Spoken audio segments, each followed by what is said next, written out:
Hey there, I'd just like to ask before the video starts, if you like what you see, please give us a click on the like and subscribe buttons.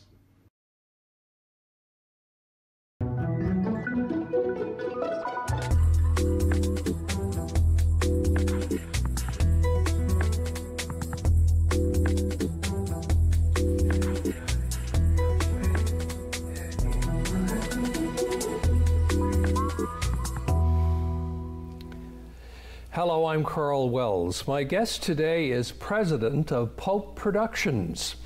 Now, if you haven't heard of Pope Productions, you most definitely have heard of a program they produce. It's called Hudson and Rex, which is continuing to gain acclaim not only nationally but internationally.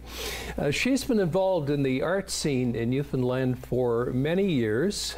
She was a dancer, probably still is a dancer, and a writer, director, producer, and it is my absolute pleasure to welcome Lisa Porter to the program. Welcome, Lisa. Thank you, Karl. It's such a pleasure to be here. Well, it's a pleasure to have you here. I want to start out because just before we went on the air, we were talking about this, and I had forgotten that you started the Ochre Pit Festival. Ochrefest, yes. Ochrefest. Tell us about Ochrefest, because it's really interesting to me. It's a festival started by myself and Rebecca Rose of Breakwater Books in Ochre Pit Cove. I have a converted church there, a beautiful church that my husband Paul Pope and I had bought in 2008, and we renovated it into a home with 5 bedrooms, but it also has a huge space. We kept a big chunk of it open. So there's a living room, but there's also a big studio space where we have retreats, and yoga retreats, and arts retreats. And Rebecca and I were getting to know each other in 2013, and we said, we got to do something together in the arts. So we came up with the idea of having a book festival. And so 2013 was the first one. We've carried on since then. We've just had our most recent one in July. And the specialty thing about Ochrefest is that we really focus on Newfoundland and Labrador authors Okay. and musicians and art. And we've had pop-up restaurants, and we've had wine tasting. So it's a full cultural festival, but focusing on Newfoundland and Labrador. So Newfoundland authors. writers, but does it matter whether their book was published in Newfoundland or? No, it can be published anywhere, and we can make exceptions. If you're a Newfoundland lover and you have a lot of experience here and spent some time here, we will certainly encourage people to be with us. Or you may have written a book about Newfoundland. May have written, maybe, yeah. Yeah. But so far, it's really about supporting our local talent, both emerging and established. So if I were to attend Ochrefest, what could I expect to experience there? Author readings and that sort of thing? Our format is often 3 authors and a band. And there'll be a pop-up art gallery. And in the afternoon, we'll have panels. So we'll have panels and discussions about authors and their books. So Friday night, Saturday afternoon, Sunday afternoon, panels, and a wine tasting by Lynn Henley we've had in the last few years. And then a band, and usually dancing and a lot of fun. It's a really intimate space. It's a beautiful, cozy, and intimate space. It's got wonderful acoustics and a really warm atmosphere. That's great, yeah. The more of those things, the better, as far as I'm concerned. And it's certainly a great way to fill up the summer, if you're looking to fill up your summer calendar, you know, all Absolutely. of these events that we have around the province.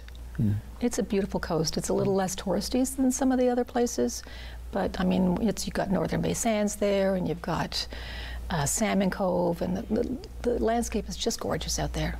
Yeah, yeah. Now, let's talk about you. That's what we're here for.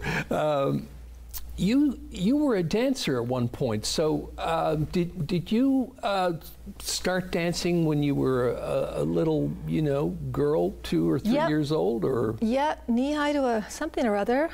Phyllis Angel School of Dance is where many dancers in Newfoundland started. Yeah. She was the first kind of big dance school. Yeah.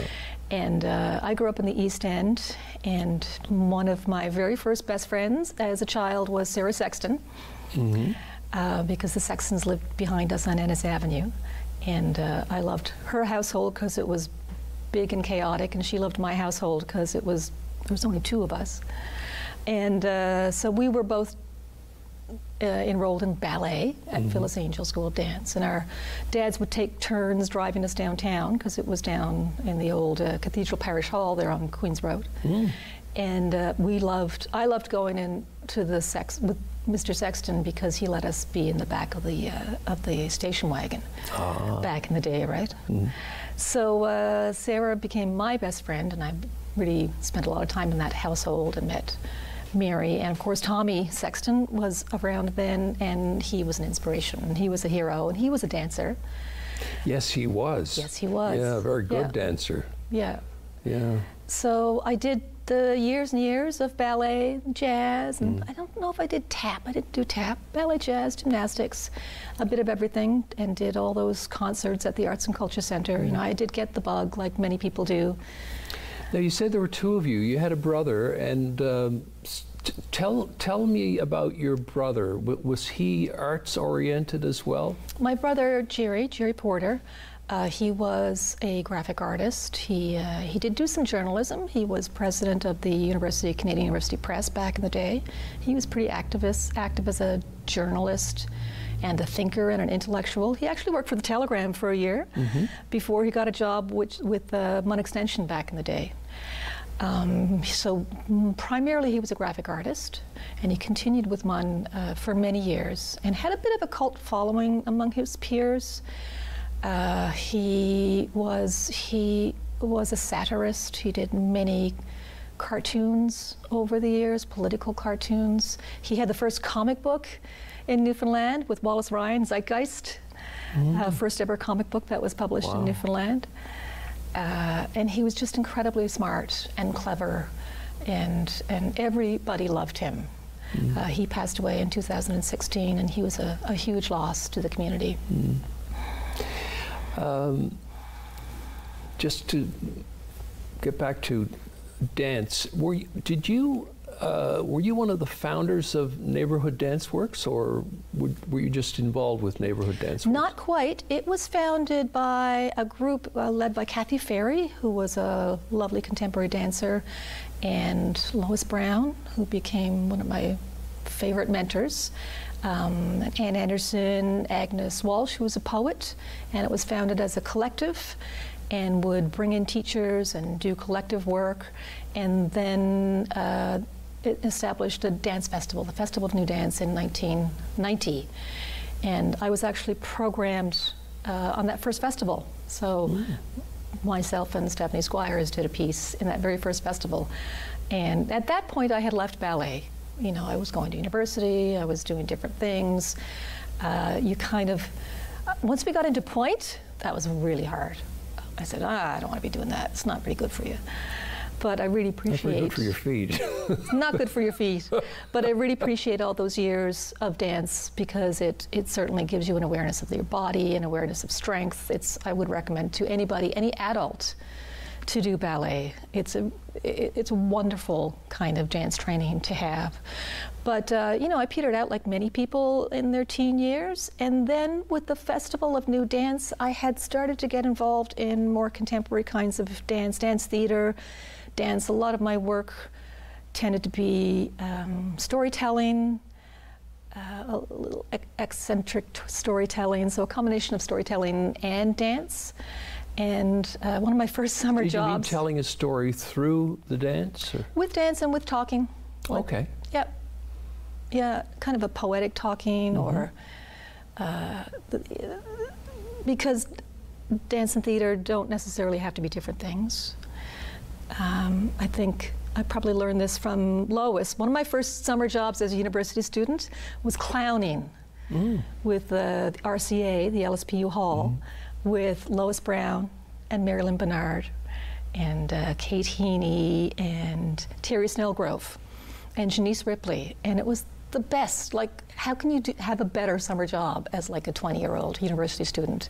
So we clowned, and we clowned all the way around downtown and Duckworth Street and in the park, and made up these little skits, and it was public clowning. So, and I was introduced to the likes of Lois Brown, who really give me a different sense of what dance can be. You know, not everyone's going to be the athletic person that is ballet, right? Not everyone's going to be the hockey player, but you can still play hockey and still use your body. And I started to develop a sense of dance as not something that's separate from your everyday movement. A lot of my work is exploring the mundane.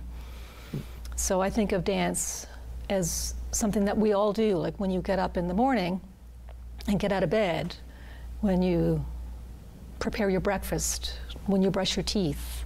That's all dance, really. So then at a certain point in your life, you switched and got involved in filmmaking. You made a short film called Baking Lessons, I think it was called. Baking Lessons, yeah, that was my second film, How did I that think. come about? The transition between stage and film was pretty organic. We had a long tradition in Newfoundland of mixing dance and film because the community was so closely knit. The LSPU Hall was just down the road from the Newfoundland Independent Film Co-op, which was founded in 1975, which is having its 50th anniversary next year. We can talk about that later. And the community really crossed over, and I know Kathy Jones did film in some of her shows. She would do little films, and we called them filmios. So making films that were for stage became a thing, so it wasn't unusual. So I did one called The Plumber's Waltz, which I showed in a one-woman show I did called The Plumber's Waltz, where I had this character who writes letters to Virginia Woolf about being in love with her garbage collector. It's called Food, Love, Garbage Collection, and Other Ordinary Desires, with Rick Boland as my garbage collector in the film. And so once that was established as, oh, I can make a film. So then I made Baking Lessons, which was shot by Nigel Markham. He made all my little short films. And I think I directed that one, and John Doyle directed The Plumber's Waltz. So, but that's how that came to be. And Laurie Clark was the star as this beautiful, voluptuous baker who was basically giving kind of magical baking lessons on how to bake bread, but also basically teaching people, like the moral of the story was, there's a song she sings, which is, if you want to learn how to live without all that fools desire, inquire within. And that's her sign on her house, about inquire within to learn how to bake bread, and also let go of what fools desire. So that was a lot of fun making that. So since we're on this topic, talk about the Film Co-op, and you say it's celebrating its 50th anniversary. Wow. 1975. That's amazing. It was found by a bunch of weird young guys who wanted to make films, and of course back in the day, film equipment was very, very expensive. Yeah, for sure. So no one could afford to buy the gear, so they came together as a co-op. And they started out at the National Film Board was their first host in Pleasantville when they had an office out there, and then they bought a building on Kings Road, and then they bought another building, and then they bought another building, so they now own 42, they own 3 buildings on Kings Road that look like little clapboard cute houses, but inside there's a state-of-the-art recording studio and mixing studio and editing suites. So it's really developed as a real state-of-the-art institution. And would your company, Pope Productions, for example, use those facilities as well? The great thing about the co-op, it is available to people who have no resources. Right. So you can go in and make your first time film and use the gear there. There's a sliding scale. If you're a mid-sized film, you'll get 1. If you're a larger film, you'll get a full rate. And so we use it as a post-production facility. So we do all our ADR and our Foley there, and we do a big chunk of our sound mixing there. Right. Yeah. What they call looping and Yep. all that stuff. Yep. Yeah. Let's talk about Pope Productions. First of all, I want to talk about Paul, your late husband, who was such a great guy and made such a contribution to the industry here in Newfoundland and Labrador. You became life partners, you had a family. What lessons did you learn from Paul, and what did you teach him? From Paul, I learned to let it go.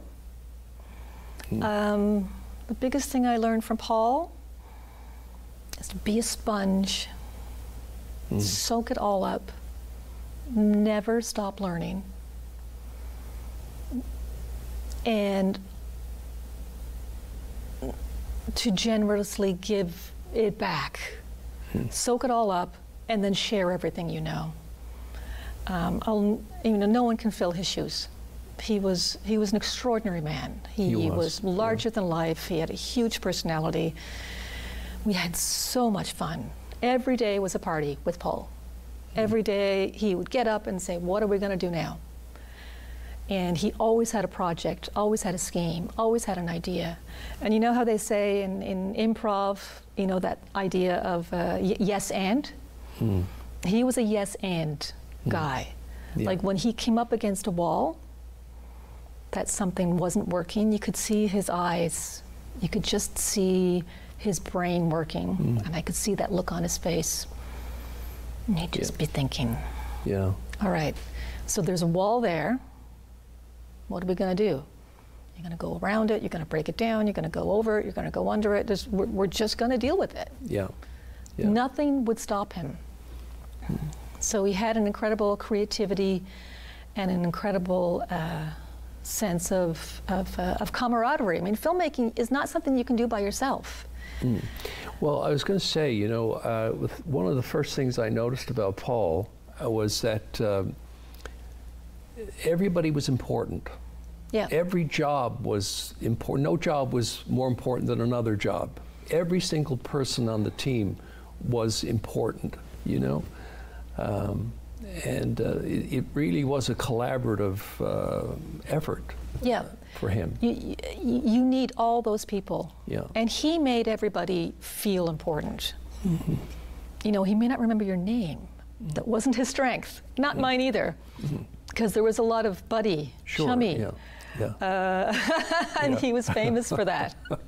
Hey, you. And you know, he was famous for throwing people in the deep end, and it was terrifying. Sure. He did it to me. He did it to a lot of people, and you know, sometimes you needed to be pulled out. You know, it wasn't always great to be thrown into the deep end, but then he would throw you a lifeline and pull you out. So, and he had that line that I would say, like, hey, you look smart. Come with me. I got a job for you. What do you think? I mean, to me, it's obvious, but I'll just ask you: what do you think his legacy is, and will be, in Newfoundland and Labrador? His legacy is showing us what we can do. We had a very, very tiny film community. We had the privilege of having CBC back in the day, who was the only people doing any kind of filming or video. But between him and the likes of Mike Jones and Andy Jones and the early filmmakers, and later people like Debbie McGee and Rosemary House, John Doyle. I mean, he was the youngest of some of these people. I mean, he was 16 when NIFCA was founded by his older brother, David, who was probably 21, 22, 23, something like that. And Paul just went along for the ride. And then he dove in and became a leader. So what the legacy that he has given us is to teach us that we can do anything we want. And we have huge challenges. We have geographical challenges. transport, getting things here, getting gear here, getting people here. I mean, it's the same as every other industry in Newfoundland that we have these challenges. But what we do have is incredible talent and the diversity of talent. Because we had all those years where we were maybe insular and alone, we learned to use the camera, we learned to direct, we learned to act, we learned to do costumes, and we learned to do a lot, and I think we still have that legacy. And his other biggest legacy, of course, is just being an incredible mentor and bringing people in and encouraging people to make their own short projects. And we had so many young people working with us throughout the 90s. We did work with Canada Council. We did all sorts of projects for the youth before the internet. We did digital projects that were just in the very early stages of the internet. So he was a big starter of starting things. So, and of course, then there's the school. Yes, I was going to ask you about, because that's like a physical building structure that really wouldn't exist if it hadn't been for the tenacity of Paul. Right? Yep. Yeah, it was a group effort. The community was really behind it, but Paul really spearheaded it. And there's a famous email where he wrote Ray Fenley, who was at CNA as an instructor and an old friend. He's a photographer, but he wrote to Ray and said, "Ray, I need to know the DNA of the CNA." And then the government came in full force. We had huge support from the government because it was a zeitgeist. It was time. It was time, and we had Stephenville, which is an excellent institution that was doing animation and doing some filmmaking. There's a diploma program at MUN that's doing that has a creative diploma, and this seemed to be the time because we had so much happening. We had Hudson and Rex. We had Critch going. Now we have, of course, Saint Pierre going with Alan Hocko. We have it is a time, and one of the things that was holding us back is having the crew. You know, it's a chicken and egg. You can't get your crew until you have production. You can't get production if you don't have a crew.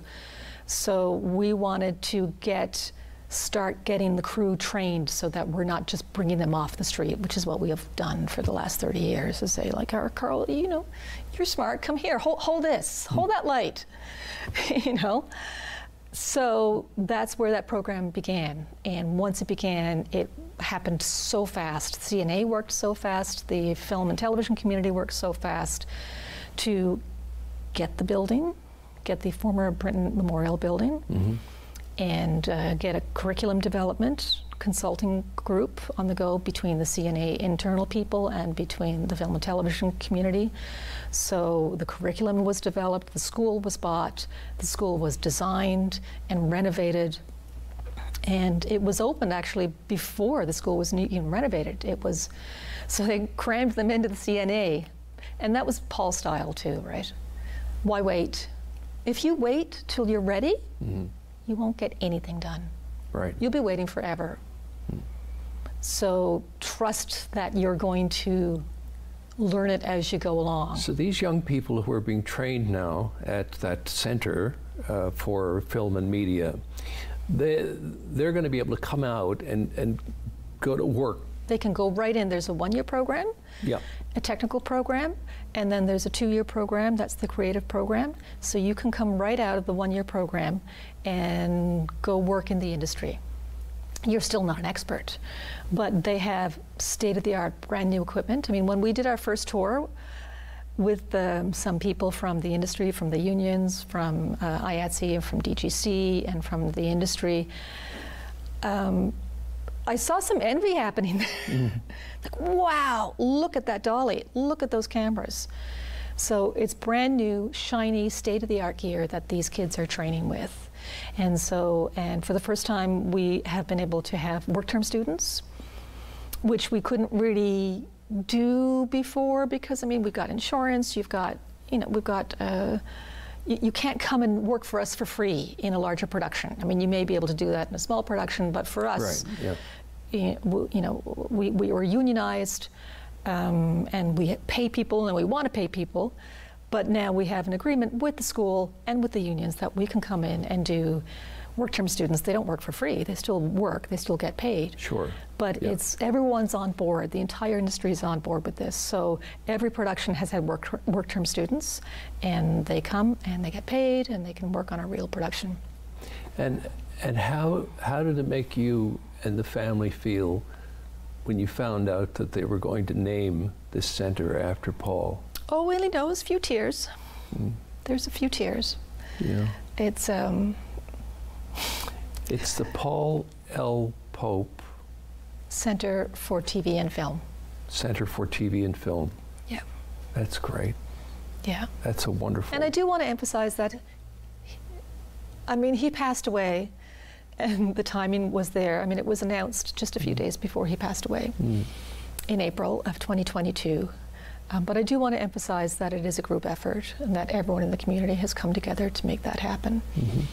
And I'm very honored that they named it after him, and he certainly spearheaded it, but he wasn't alone. There was the John Vatchers, there was, you know, there was Alan, there was NIFCO, there was Pitcher and L. We have a really strong support community now in the industry. Like Pitcher and L has been so amazing. It's grown so much since I was on the first board of Pitcher and L. Wow. It was the Film Development Corporation of Newfoundland and Labrador. Yeah. And Danny Williams was its first chair. Amazing. Yeah. I didn't Little know known that. fact. That's I didn't know that. Yeah. Yeah. And so the province has been very supportive. We're one of the only provinces with an equity program. Like, they seriously invest in the industry, and it pays back. Like, it's a very good investment. So that's a good note to end on. And I want to thank you for being my guest today. That just flew, Karl. It did just fly by. Thanks so much, Lisa. Thank you, Karl. And that's it, folks. Please join us again next time for Karl Wells Point to Point. Wow.